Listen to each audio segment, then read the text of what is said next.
Hi, my name is Zachary, and I just wanted to go over something that I see online kind of a lot, like for people who are absolute beginners, and sort of where do you start? Where do you, if you want to get into it, but you just haven't done any of it, and you just want to know where to go, because there's so much out there.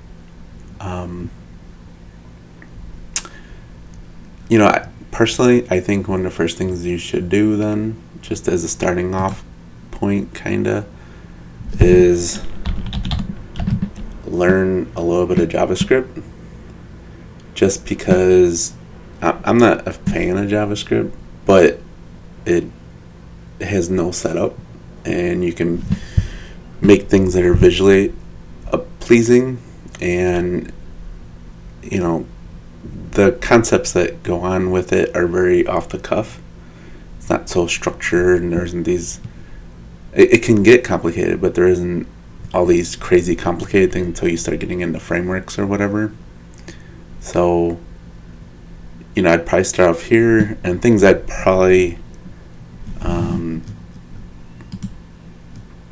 of get into is probably like learn about variables. 2 arrays, 3 functions, and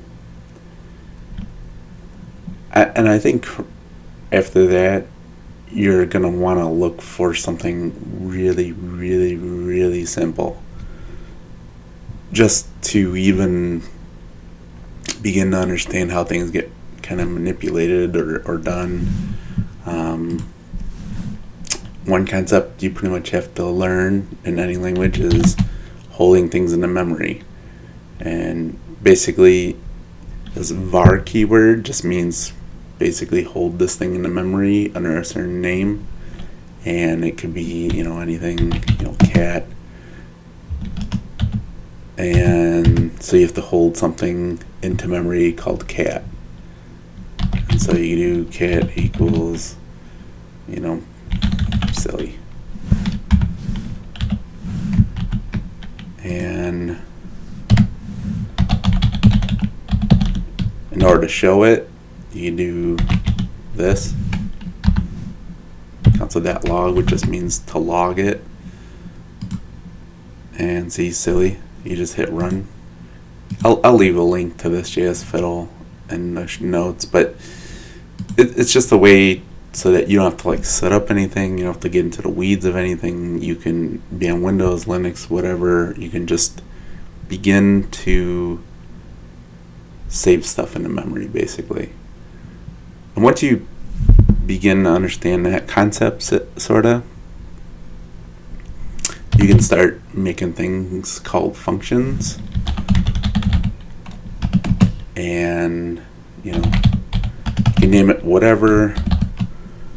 And these round brackets are basically ways to allow things into the function. Like, let's say cat. It's basically a way to pass it into it. And so, let's say you're just going to return whatever it is you're passing into it. And so you go to run it. I don't think I spelled me out right.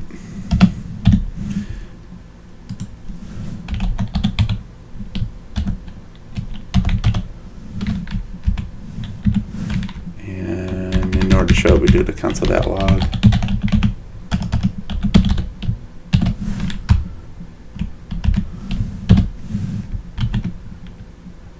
And if we get rid of this other console.log that's also printing, so it showed silly there. And so what this really means is just run this bit of code. So you can do, cat plus space dog equals cat, or cat equals that. Let's say, silly dog. And you should probably get into data types then, I'd probably say.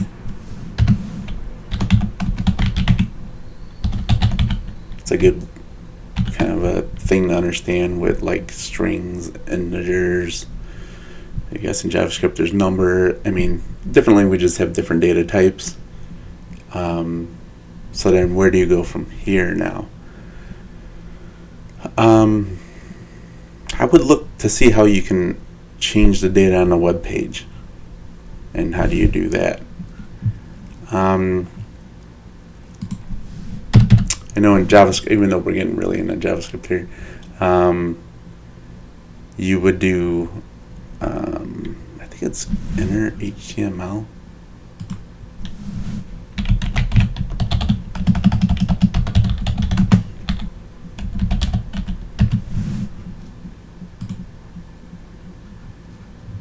I think these giant dogs are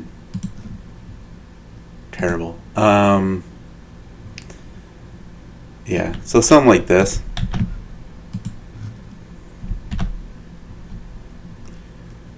And so kind of like, whoa, what does all this mean?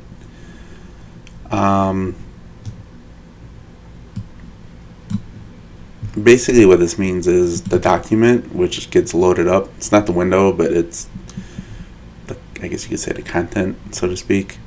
It's a property of the window.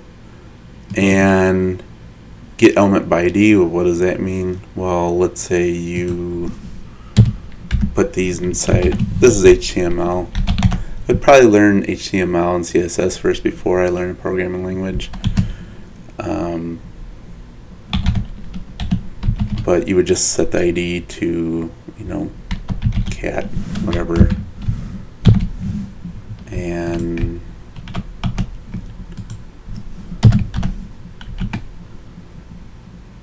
so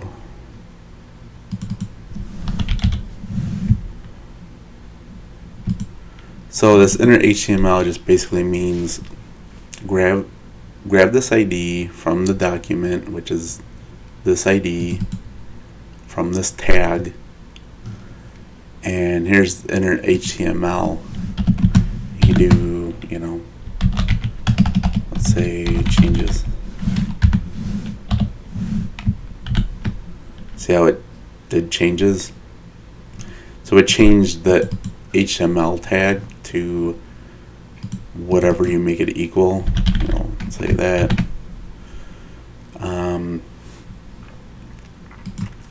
So this is a way to kind of change stuff on a web page through JavaScript. Well, okay, so you know that. Now what?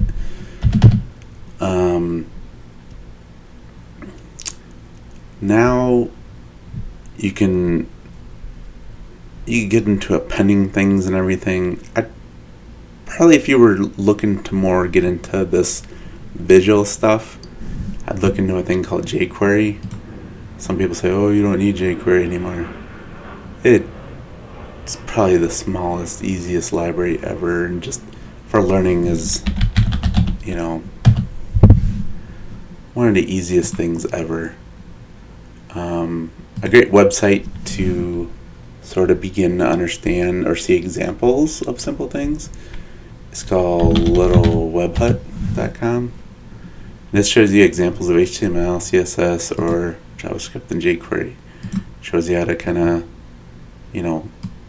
load the document, whatever it is, see it in a real web page example where you actually link up jQuery and your JavaScript code, and just does an example that you can try out. So if you literally took this, you'd have to load jQuery, which you would normally just do it this way, where you just add this tag to your file, Whoa, I don't know why I did two of them. Like this. I don't know if it'll work in here like this, but I guess we'll see. And instead of doing this whole enchilada of stuff, you would just do money sign. Sometimes some companies do jQuery, like it's actually spelled out. And then you do quotes, and then you do the ID. So you do that, and then the ID, and that basically equals that. And then you would do dot, let's say you just want to change the text.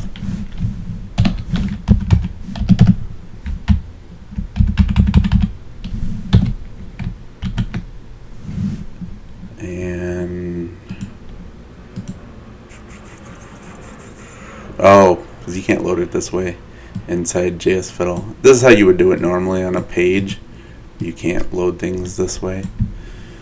So inside here, JS Fiddle, this is just the JS Fiddle thing, the website JS Fiddle. You load it that way, and then you get rid of this. And then you run it. Oh, yeah. Gotta load the document. That's why this is kind of helpful and nice. So,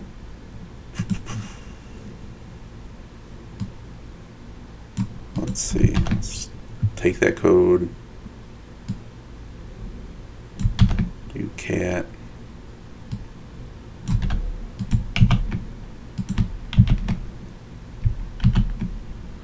Okay, now it loaded to jQuery. Did it do anything with the click?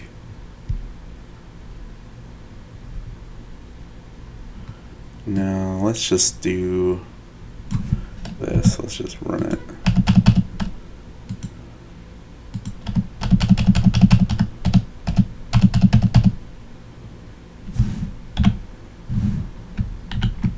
Let's not do next.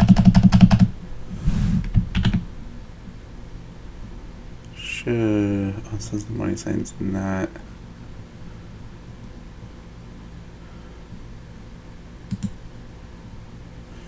Well, I think in order to do it, you have to do jQuery CDN. It's called, grab the CDN. Sorry, this is a JS Fiddle thing, not a coding per se thing.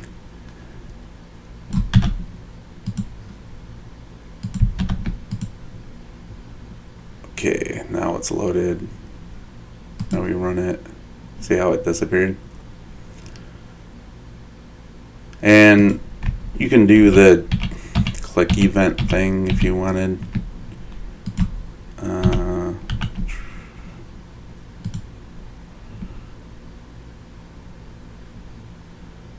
don't know why that even happened like that. It's interesting. I'll see. And now it's just gone. But you can try out different things on here, animations or whatever. And a lot of companies use jQuery. So let's say you wanted to borrow this thing.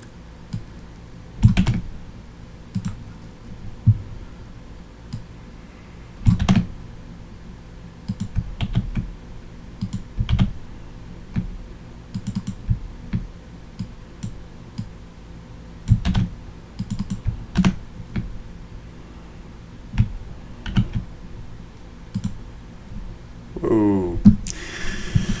You sort of get the idea how JavaScript can visually change the web page and make your code come to life right then and there. But it gets really complicated really quickly when you want it to do exactly what you want. But it's a good way to understand. You have to load certain dependencies, you have to put events on things, and then run these functions that you didn't make to have it do stuff.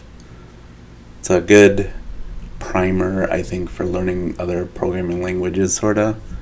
And it's simple enough to where, and there's other examples that keep you interested, kind of motivated, sorta, which is good.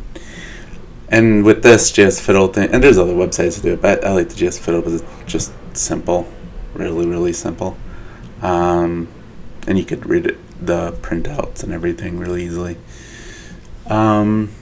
And so you're probably like, oh, this is boring already, and that's kind of true, because it really only gets more boring from here on out.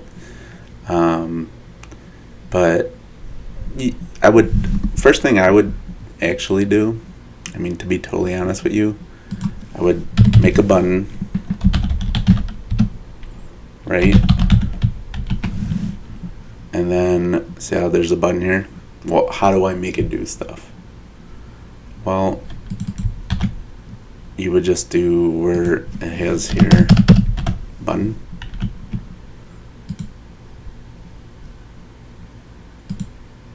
I guess it doesn't work twice, only works once, but you get the idea. And then have a button, maybe create a window, which you can do, if you did alert, window,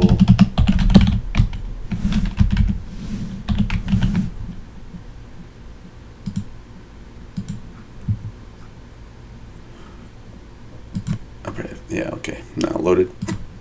Oh, there's a window.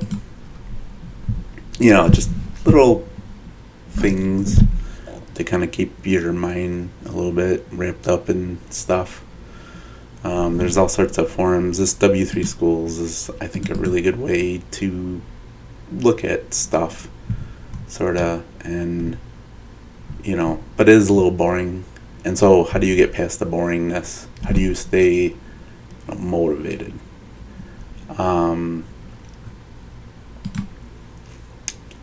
The best way to do it, in all honesty, is build little stuff. But I understand this is like boring. Well, what do I build? Is it, normally if you were in school, the teacher would give you like a little thing to make that like slides images or something. And you're just, you're trying to beat the clock and you're trying to get through it. And then you learn stuff because you're pressured, sort of. And so how do you do that to yourself, right? That's kind of the hard part of all this, is how do you put that on yourself without going, oh, this is so boring. So, you could just Google simple JavaScript beginner projects or something. You can think of stuff, but beginner JS projects. I'm sure these are not simple. They look like they would be. They're not simple for like people just like starting out. But you could just, color flipper. I don't know if this. No, it's just an image. Yeah, these are just images. But just as like an idea for simple things to kind of go, okay, I'm gonna build a few things, right? I'm just gonna try it out. The game stuff with Canvas, that gets really complicated. It sounds fun, but it just gets. I've rewritten stuff to run games and everything like that, because the way Canvas does it, I just don't like with this, peppered all over everything. Anyways, so I would just look up little things, make a list of them that you think are just stupid simple, and like the image changer or something, or a color changer, just do it. And when you do that little thing and it doesn't work because you missed, one of these, and you're like, well, it doesn't work. So you're gonna run into that a million times over. It's a good way to learn, and I would set up a schedule, to be totally honest with you.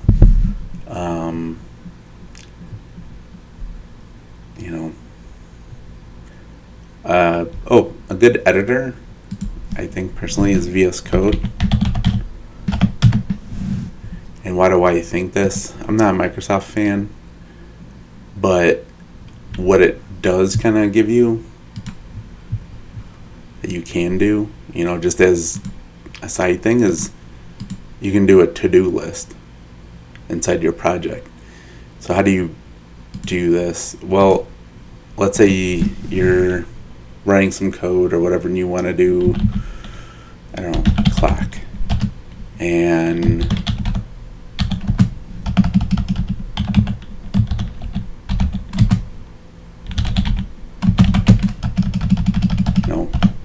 build clock by 5 p.m.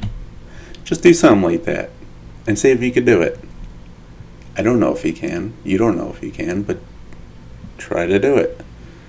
And what is this? It's a to-do extension. You just go to here for extensions. You type to-do. And to-do tree is the extension. And so what does that do? Well, now you have a saved thing inside your file that you can go to, and it has to-do. And you can build out a whole bunch of these into different files and everything, and you just make a to-do. Okay, well, by 5 o'clock I have to build a clock. Let's see if I can do it. Fuck it. And that's how you kind of can put pressure on yourself, sort of. Or you could probably look up timers too. I don't know if you really want to put a real timer on yourself. Maybe. Yeah, simple timer. So Control P and then simple timer. Oh, do I have to restart it?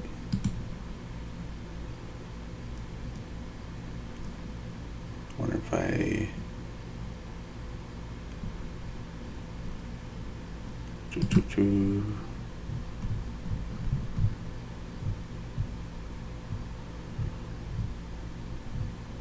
Oh, you have to put that little bracket thing. Everything's got to be exact. So you got to do Control P, make the little bracket thing, simple timer, start, enter minutes, say 20. Oh, I got rid of the status bar.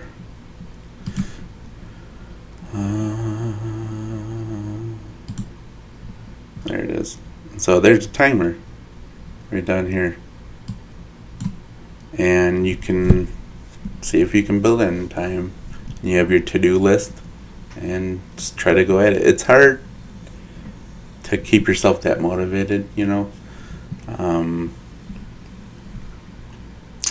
I suppose you could look up school projects or something like that. I don't know. But that would be probably a good way for a beginner self-study to get the ball rolling.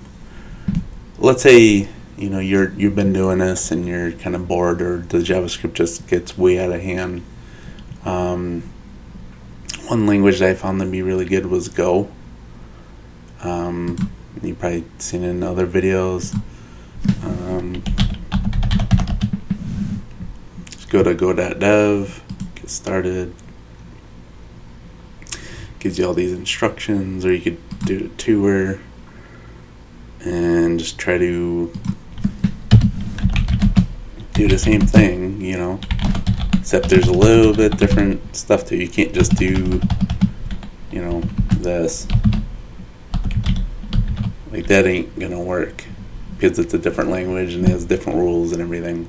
So you kind of have to understand why all that occurs. But you can kind of go through the tour by clicking here, and it kind of gets you through a lot of the stuff. Why would you want to learn other languages? So other languages allow you to do back-end stuff, serve pages, and all sorts of stuff, like this web development one. And you can build a server relatively easily. There's a tutorial, gives you the code, here's it all at one thing, and then you can serve text when people visit certain URLs. And I made videos on how to build a server and everything, but I just mean it's a good transition, I think, once you're sick of JavaScript and you're looking for some more meatier.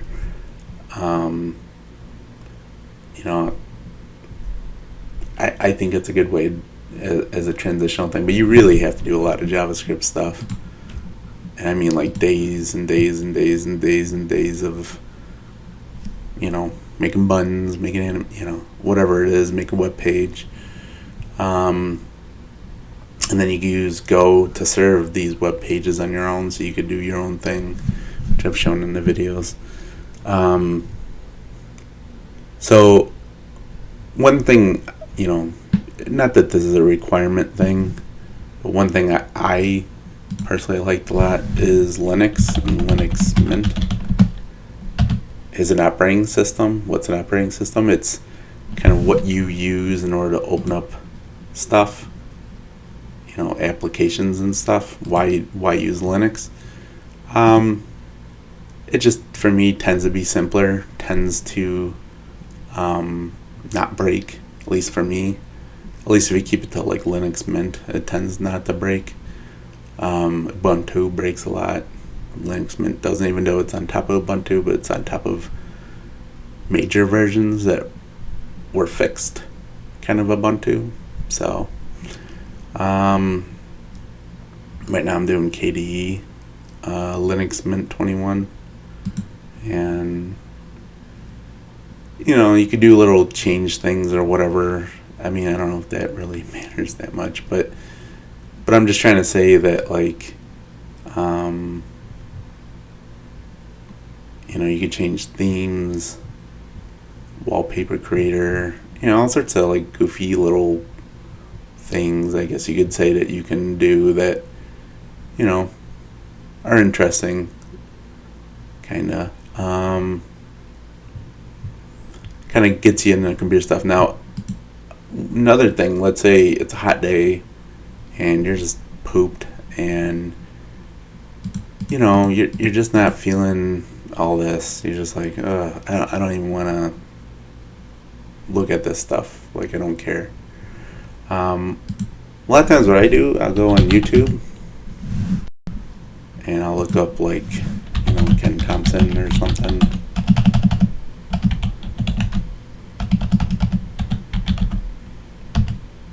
Or just somebody computer-like, and I'll play it or whatever, and they'll talk about old-time computer stuff and, all that stuff. And it'll kind of, you listen to it and you're like, oh, yeah, maybe I want to program something, just something that kind of keep you going, I guess you could say, sort of. Sometimes watching other people's program videos doesn't really get you going, but watching about computers in general and stuff, will get you sort of in a mood. But the most important thing is to keep doing the small stuff. It really is. I can't emphasize that point enough. Because that's how you learn. If you go to school, they're going to give you these little beginner things, and you just kind of build on top of it. It's just you having to figure out how to motivate yourself to build on top of things, right? Because, I made the button mid-animation, now what? Well, make something that has the date. So you can build a clock or a calendar. How do I do that? Just Google it. Literally, JavaScript. Script, date. Not Mozilla. I mean, some people like that as a research. To me, it's just garble.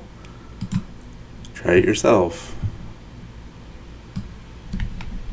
Grab this, put in your code or whatever it is that you got going on, and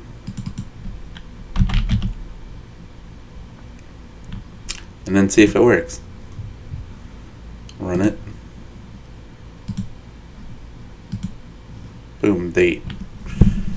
And then try to figure out what part it is. How do I just get the timer? Like, just the clock or something. Hours, minutes. Try to pull it apart, sort of. If this is like too boring, kind of.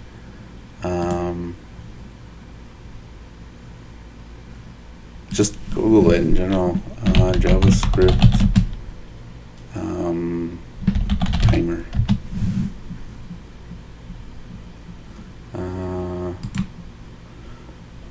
look at what other people have built. You know, and just try it out. Just, you know.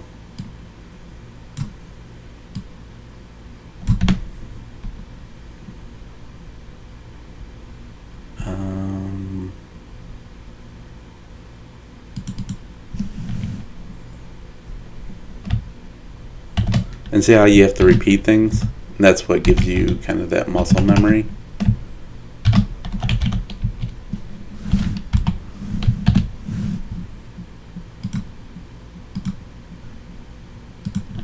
Forgot that save. Well, that didn't work. Well, why didn't that not work?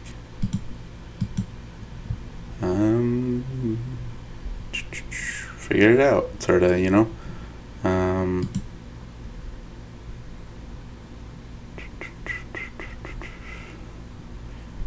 So maybe do this.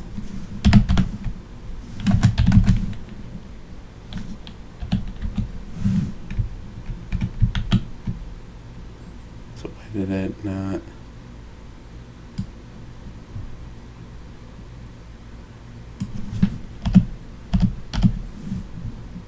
And just try to work through it, you know.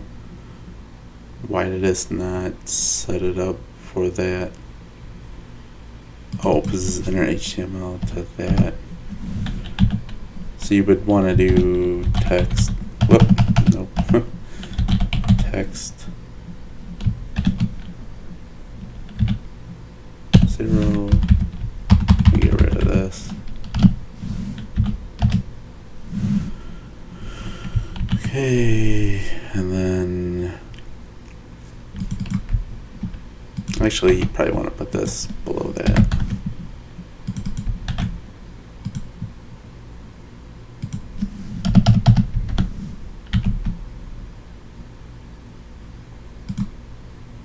See 0. For some odd reason the interval isn't kicking it in. So let's do this. Now Control S does that. That's weird.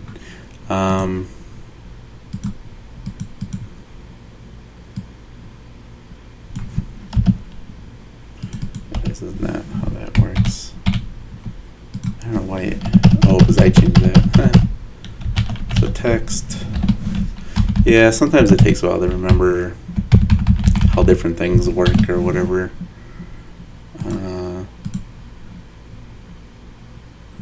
For some odd reason though, it's not counting it.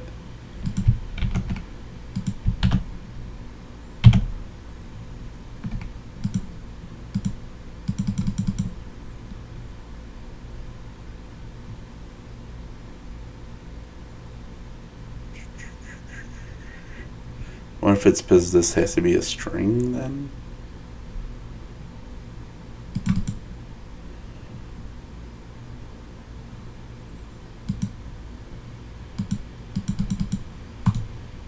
If you run to issues or you want more info, you go to console,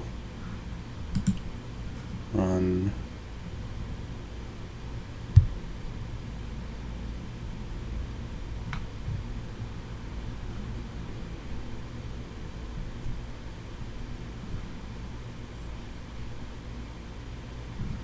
You can even run the code in here.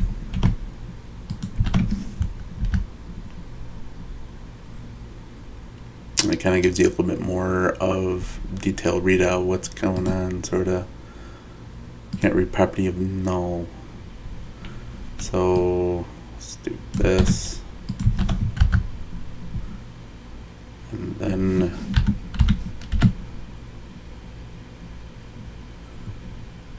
apparently you can't just do that, so let's take that out, let's put it up here. And let's do seconds.